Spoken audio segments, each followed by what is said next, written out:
Good afternoon, Robert Scribbler here with the OBX Wave Report, this peaceful Friday for Future beach session. And we do have a single surfer lingering on the coastline, although the waves are rather small this afternoon. The wind cutting out of the northwest, it's a bit chilly. Let's go ahead and, oh, here we go. Looks like this actually looks like a skim boarder. It makes more sense to be skim boarding here today in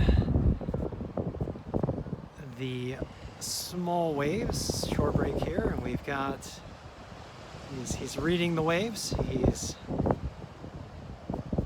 moving back and forth. I guess he's got himself a decent position here. I recently saw a video of this apparently rather young skimboarder catching one hell of a ride up on the YouTube. So it was one of the YouTube shorts, but here we go. Hold on, just running in there and boom. Getting a little skimboard action here today. I got a little swell coming in here. Earlier observations from the wave report entities and models showed 1 to 2 foot waves here at Jennette's Pier, and that sounds about right. This looks about like 1 to 2 foot waves here over south of Jennette's Pier as we provide you with our Friday for Future edition of our observational edition of the OBX Wave Report. We were doing a tribute to David Crosby, who recently passed away, and sent a shout out to all the surfers out there to dedicate one of their waves to David Crosby. I think that he would like that. He would smile to hear that, I hope. But in any case, beautiful conditions down here at the beach today. We are again reminded how much glory, majesty, and spiritual richness our coastlines and our coastal communities provide us with as we take our Friday for Future observations at the beach today, together with some seabirds, some solemn swells rolling in off the winter North Atlantic, casting their spray toward the sky, and a lone skimboarder who is honing his craft here in the waves of Nag's Head, honing his art and his sport. Yet another dance with nature, which, in my opinion, are some of the best sports to participate in. I enjoy them. I'm not going to say that this sport or that sport is better than the other, but I guess what I mean to say is that it does feed your love and your joy and your sense of connection if you do something like surfing that brings you closer into contact with the rhythms of our natural world. And there's something about approaching a boundary and seeking to find a balance with it, and to engage in a kind of communication, a communicative dance. And sometimes we might fall down, but then we get back up and we try again. And we learn as we go. It's not so much about the excellence of it all as it is about the beauty and the growth and the learning. As we look to the future on our Friday for Future episode, there's a lot that nature and communication with nature can teach us. about how we might approach the future in a caring way, in a compassionate way, in a way that improves both ourselves as individuals and our communities as human beings, as well as our interaction with the natural world. That we develop a healthy interaction with the natural world, one that is a give and take, and one that shores up and builds and improves as it goes. One that involves learning, maybe some stumbling along the way. Whoa! Water coming up to get me here. One that involves refinement. And ultimately, learning the steps of a glorious dance between humankind, the natural world of the earth, and our universe. So yes, a little bit of poetry here today. I don't have a song for you as David Crosby might, at least not today. But maybe after listening to this, you might play a song or lift your own voice up in song or engage in some form of art that you love that helps you spread love into the world. All right, nice. Skimboarding is not easy. I've tried it. It takes a lot of practice, a lot of coordination, actually a lot of calisthenic endurance, balance, strength, and most of all, timing the waves. Each charge at the surf is a sprint. Your skimboarders are sprinters, they're very athletic. And if you want to get fit, both surfing and skimboarding can add to your fitness routine for certain, and also add some fun and art into your fitness routine as well. But lovely day today here on the beach, upper 50s. We've got a cool northwest wind blowing. That's not too chilly. Temperature-wise, air temperature-wise at least, ocean water, I understand, is very frigid. Well, I say very frigid. 48 degrees Fahrenheit, that's very frigid to me. Of course, ocean waters can get a lot colder than that, but once you get into the 40s, yow. Feels like the ocean has teeth when you get into it. It kind of bites. A lot more than the air, that's for sure. And when you duck dive through the waves, when you get those ocean water temperatures into the 40s, you really are at risk of getting those ice cream headaches, which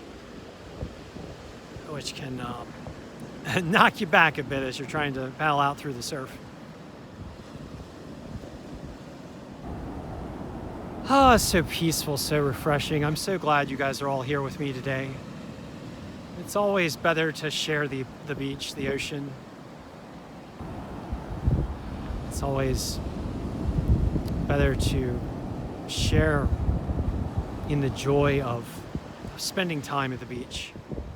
I don't know about you, but I come from a beach family. We as a clan would gather together on the summer days during childhood and cart ourselves off to the beach to perform or to do various beach activities like volleyball, surfing, frolicking in the waves, building sandcastles, socializing on the beach. The beach for me as a child was like an open form invitation to a big old party, a celebration. And every time I return to the beach, that joy and memory of that joy lives in me. And so when I bring you here with me, it's in that spirit. Let's join in this party together and embrace the value of our coastlines and have fun while we do it. All right, here we are, charging the surf again with our skimboarding friend and getting up a little bit onto the wave here.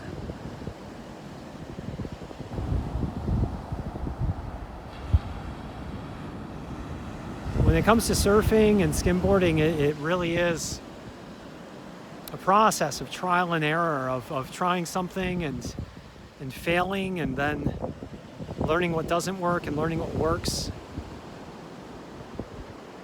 And over time, over 100, 1,000 perhaps, micro improvements, things start to click, things start to fall into place.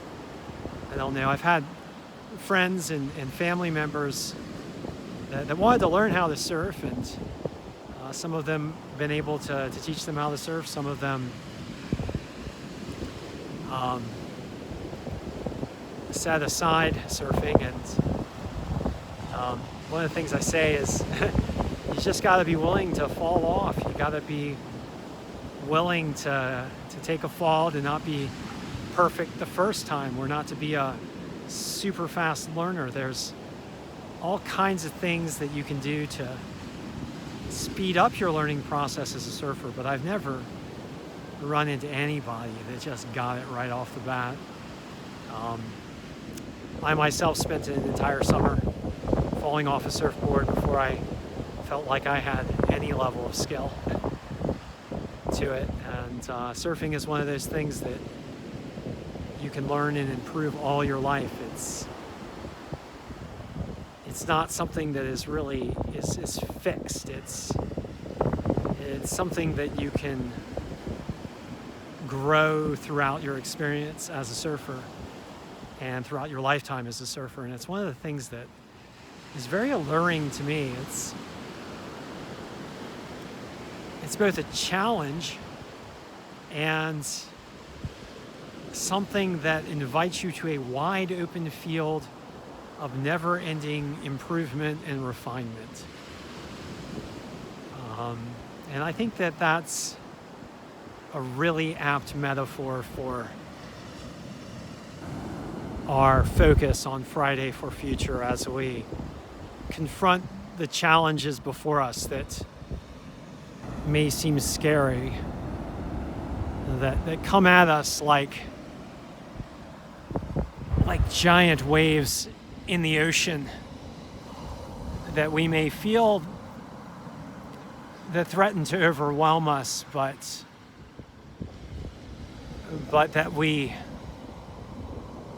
learn to manage it, to do the things to reduce the danger, to allow us to push through it. And then, over time, to set in place the refinements that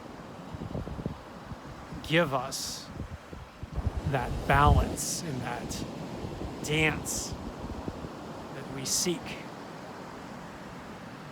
The one that gives prosperity and justice and a good life for future generations, a better life. One that uplifts and restores and renews our natural world. It gives so much life now, and that indeed can give so much life in the future.